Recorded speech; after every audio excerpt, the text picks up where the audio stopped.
Sir ನಿಮಗೆ ನಾನೇನು sir ಮಾತಾಡಲಿ, ನಾನು ತುಂಬಾ ಚಿಕ್ಕವನು. ನಿಮ್ಮ ಪಕ್ಕದಲ್ಲಿ ಕೂತ್ಕೊಂಡು ಬೆಳೆದ ತೊಡೆ ಮೇಲೆ ಕೂತು ಬೆಳೆದ ನಾನು ಅಲ್ವಾ. ನಿಮ್ಮನ್ನ ಅವಾಗಿಂದ ನೋಡ್ಕೊಂಡ್ ಬಂದ ನಾನು. ಬಟ್ ನಾನು ನಿಮ್ಮ ನಾಗ್ ಬ್ರದರ್ಸ್ ಹತ್ರ ಕಲ್ತಿರೋದು ಮಾತ್ರ ಹೇಳ್ತೀನಿ ಸರ್.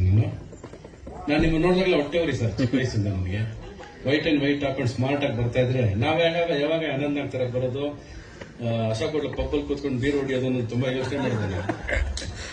ವೈಟ್ ಅಂಡ್ ವೈಟ್ ಹಾಕೊಂಡು ಎಷ್ಟು ಸ್ಮಾರ್ಟ್ ಆಗಿ ಬರ್ತಿದ್ರಿ. ಬಟ್ ನನಗೆ ನಿಮ್ಮಲ್ಲಿ ನಾಗ್ ಬ್ರದರ್ಸ್ ಕಲ್ತಿದ್ದು ಒಂದು ದೊಡ್ಡ ವಿಷಯ ಸರ್. ನಾನು ಯಾವಾಗ ನೀವು ಯಾರು ಚಿಂತೆಗೆ ಬರ್ದೆ ಪುಸ್ತಕ ಓದ್ಕೊಂಡು ಕ್ರಾಸ್ ವರ್ಡ್ ಪಜಲ್ ಮಾಡ್ತಾ ಕೂತಿರ್ತಿದ್ರಲ್ಲ, ಇದು ನಾನು ನಿಮ್ಮಂತ ಕಲ್ತಿರೋ ವಿಷಯ ಸರ್. ಅಂದ್ರೆ ಯಾರ ಸಾಹಸಕ್ಕೂ ಹೋಗೋದಿಲ್ಲ, ಯಾರ ತಂಟೆಗೂ ಹೋಗೋದಿಲ್ಲ, ಯಾರ ಬಗ್ಗೆನೂ ಮಾತಾಡೋದಿಲ್ಲ. ಯಾವಾಗ ನೋಡಿದ್ರು ಪುಸ್ತಕ ನನ್ನ ಕೆಲಸ. ಇವಾಗ ನನ್ನ ಬಿಗ್ ನಾಲೆಡ್ಜ್ ಸರ್. ನಿಮ್ಮ ಪಕ್ಕದಲ್ಲಿ ಕೂತಿರೋದು ನಂಬ್ಕೊಂಡೆ ನನಗೆ. ನಾನು ಹೇಳೋದು ಆನಂದ್ ನಾಗ್ ಅವ್ರ ಬಗ್ಗೆ ಹೇಳ್ಬೇಕಂದ್ರೆ ಎರಡೇ ಮಾತು ಹೇಳೋದು.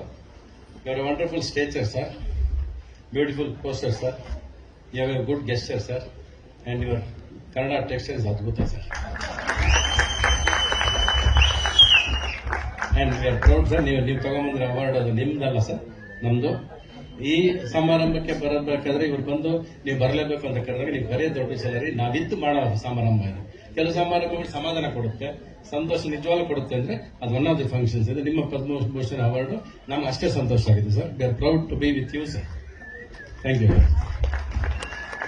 ಸರ್. ಹಾಸನ್ ರಘು ನಮಸ್ಕಾರ. ನಿಮಗೂ ಕಂಗ್ರಾಚುಲೇಷನ್ಸ್ ಪದ್ಮಶ್ರೀ ಅವಾರ್ಡ್. ಧನ್ಯವಾದಗಳು ಸರ್. ಈಗ